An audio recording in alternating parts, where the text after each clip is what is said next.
번째로 말씀드리고 싶은 주제는 미투 운동의 본질이 무엇인가. 가장 쉬운 답은 뭐 다 알고 계신 답은 그게 인간의 존엄을 침해하기 때문입니다.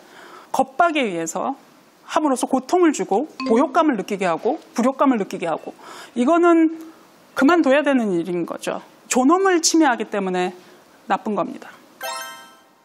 여기서 근데 끝나지 않을 것 같아요. 존엄을 침해하지 않아야 된다는 걸 우리가 모두 받아들여야 되는 것인데 이거는 어떤 면에서 개인 대 개인의 문제로 보는 것이고 저 나쁜 사람이 이런 일을 나한테 하다니.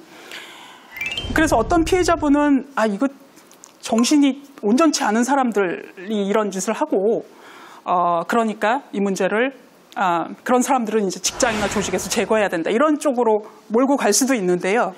정신이 온전치 않은 사람들이 이런 일을 벌인다면 상대적으로 나이가 많은 남성층에 정신이 온전치 않은 사람들이 많이 집중되어 있어야 하는데 제가 남녀 평등주의자인데다가 연령 차별에도 반대를 하므로 그렇지는 않다고 생각을 합니다. 그리고 또 이렇게 존엄만을 생각하는, 물론 존엄도 우리가 생각을 해야 되지만 존엄 관점이 놓치고 있는 중요한 부분 중에 하나는 그런 성폭력은, 조직 내 성폭력은 존엄만 훼손하는 게 아니고 존엄도 물론 훼손하지만 물적 손실도 발생시킨다는 겁니다.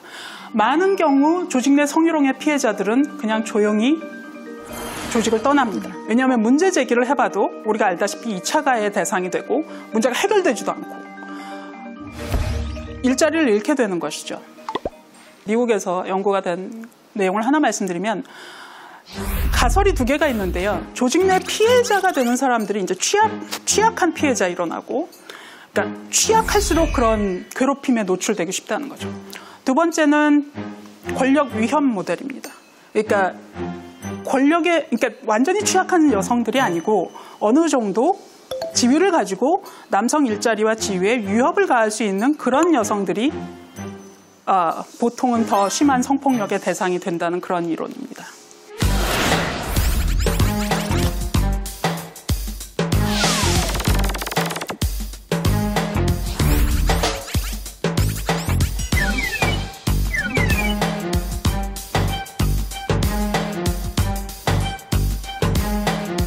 어떤 게 맞을 것 같으세요? 제가 대답을 제 개인적인 의견으로 하자면 두 번째 케이스가 훨씬 더 많을 수 있다고 생각을 합니다. 왜냐하면 일정한 수준 이상에 도달한 여성들 같은 경우에는 어떤 상대방에게 그 성적인 이런 추행이나 어떤 폭행에 대한 이유를 많이 줄 수 있어요. 왜냐하면 쉽게 자기의 위치를 떠날 수 없고 그 다음에 위로 가고자 하는 욕구에 의해서 어느 정도 그걸 감수할 수도 있다라고 상대방이 생각할 수 있기 때문입니다. 예. 되게 날카로운 관점이시고 예. 또 네, 저는 전자인 취약한 계층일수록 이런 일에 노출될 가능성이 높다고 생각을 하는데요. 저는 미투 운동이 왜 일어났을까를 생각해보면 많은 원인이 있겠지만 사실 권력 구조, 상하 문제가 가장 크다고 생각해요. 만약에 상대방과 내가 동등한 관계라고 생각한다면 그 사람의 존엄을 흐트릴 수 있는 이런 일을 쉽게 못할 텐데 내가 이런 일을 해도 저 사람은 나에게 아무런 말도 못할 거야. 감히 이런 생각이 있기 때문에 그런 무자비한 일을 할 수 있다고 저는 생각을 해요. 그러면 그런 좀 권력이 높으신 분들이 너가 감히라는 생각을 할 수 있는 계층은 아무래도 권력이 없고 힘이 없는 취약한 계층이지 않을까 생각합니다. 예, 그것도 좋은 포인트이십니다. 다라고 생각을 하는데요. 예. 왜냐하면 약자는 약자들의 취약점이 있고 또 약간 어느 정도의 권력을 가지고 있는 여성들은 또 자기가 가지고 있는 권력에 대한 그런 또 잃을까 하는 취약점이 있기 때문에 두 경우 다 이렇게 대상이 될 수 있다고 생각합니다. 일단 가장 중요한 것은 법적인 테두리 안에서 보호를 받을 수 있냐가 가장 중요하다고 생각을 합니다. 일단 취약계층 중에서는 법적인 보장을 못 받는 취약계층이 많이 있습니다. 특히 이주 여성 같은 경우 불법 체류 문제를 겪고 있는 여성의 경우는 미투 운동이 지금 활발히 진행되고 있다고 해도 거기에서 자기가 목소리를 냈을 경우에 국외 추방을 당하기 때문에 목소리를 내지 못하고 있습니다. 그리고 복지시설에 있는 아이들이나 이런 경우도 미투 운동에 합류를 해서 자기가 목소리를 내면 자기의 생계나 주거 자체가 문제가 생기니까 좀 더 목소리를 못 내는 부분이 있는 것 같습니다. 그래서 저는 이런 법의 테두리 안에 보장을 받지 못하는 그런 제일 취약계층이라고 할 수 있는 사람들이 가장 많은 피해를 보고 있다고 생각을 하고 있습니다. 저 같은 경우에는 좀 다른 관점에서 보고 있는데요. 우리 사회적으로 청소년이나 여러 미투 운동을 보면은 남자든 여자든 간에 그게 나누는 것 자체가 저는 어불성설하게 생각했거든요. 솔직하게. 남자도 미투 운동의 대상이 될 수도 있고 여자도 미투 운동의 대상이 될 수 있는데 왜 우리는 취약계층에만 포커싱이 두고 있고 왜 또 법의 테두리 안에 있는 것만 포커싱 두고 있는가, 좀 다른 여러 가지 좀 관점에서 봐야 되지 않을까 이렇게 저는 생각을 했습니다. 예, 되게 답변 모두 다 잘 들었고요. 이런 말이 제 학자적 뭐랄까 크레디빌리티를 안 떨어뜨렸으면 좋겠는데 다 맞는 말씀이십니다.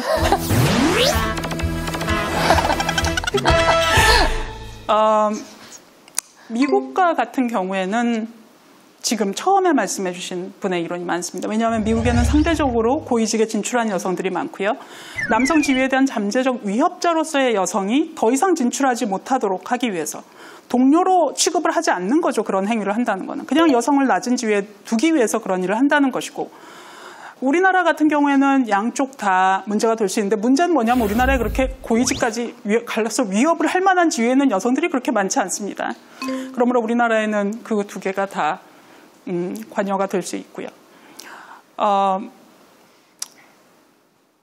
이 두 번째 포인트는 그러니까 존엄뿐만 아니라 평등이 중요한 이유라는 그런 말씀을 드리고 싶어서 제가 하는 거거든요. 법적인 함의도 있습니다. 존엄만을 중시할 때는 이게 개인 대 개인의 문제로 보게 되니까 상대방의 그 부당 행위를, 문제가 되는 행위를 고소해서 해결할 수가 있는데, 지금 현행법으로는 아마 강제추행이나 강간 정도의 일이 일어나야 그런 것을 할 수 있는데, 문제는 뭐냐면 사소하지만 여성이 노동시장에서 남아있기 굉장히 어렵게 만드는 그런 어떤 면에서 적대적 환경 성희롱 같은 경우에는 성차별법에 의해서 엄밀히 규제가 되어야, 왜냐하면 개인이 그걸 일일이 가서 어디다 고소를 할 수도 없는 일이고요. 그러므로 평등의 관점이, 이것을 구조적으로 보는 관점이, 이것을 집단 대 집단의 관점, 문제로 보는 관점이 이 미투 운동에서 꼭 필요한 그런 입장이라고 생각이 들었습니다. 이번 미투 운동을 생각을 해보면서 저는 생각이 든 게, 여자라면 그래야지, 남자라면 그래야지. 근데 이건 뭐 젠더 이슈뿐만 아니라 30이 되면 이래야지, 40이 되면 이런 행동을 해야지, 이런 말들이 유독 많다고 느꼈거든요. 그래서 우리나라에서, 대한민국에서 일어나는 지금 미투 운동의 특징을 좀 설명을 해주시면은 저희가 좀 이해하는 데 도움이 될 것 같아요. 사회자님께서 되게 재미있는 포인트를 짚어주신 거라고 생각이 듭니다.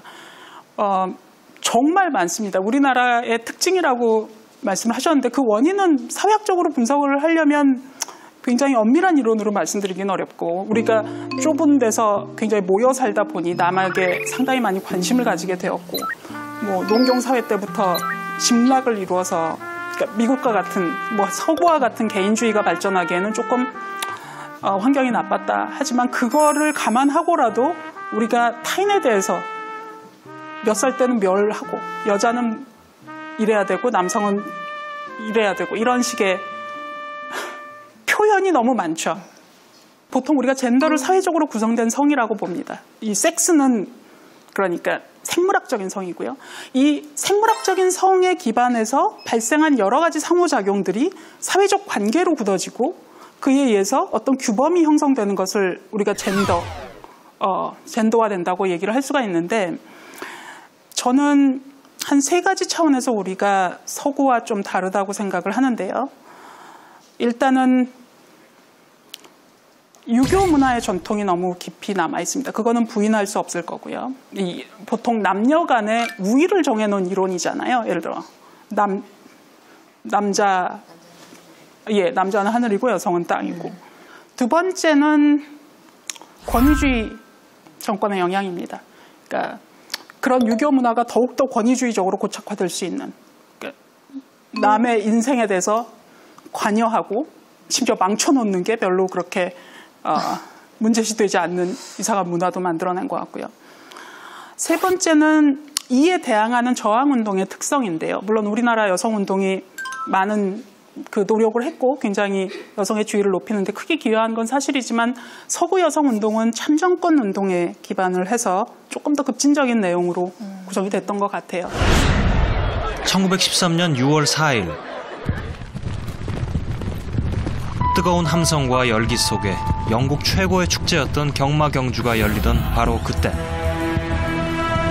결승선을 향해 전속력으로 질주하는 말들 사이로 난데없이 뛰어든 한 여성이 있었습니다. 그녀는 왜 이런 위험한 행동을 벌인 걸까요? 말발굽에 짓밟혀 목숨을 잃을 각오로 왕의 말을 향해 몸을 던지며 그녀가 남긴 마지막 말, 여성에게 투표권을 달라는 외침이었습니다. 그래서 이러저러한 특징들이 모여져서 그 사회자님이 말씀하신 우리나라에 좀 더 특별하게 부각되는 그런 특성이 나타나지 않았나 생각해 봅니다. 이번 그 강의에 앞서서 사실 유교적인 문화, 권력적인 거, 또한 사회적인 어떤 그런데 저항의 약화 이런 거를 생각을 했었습니다.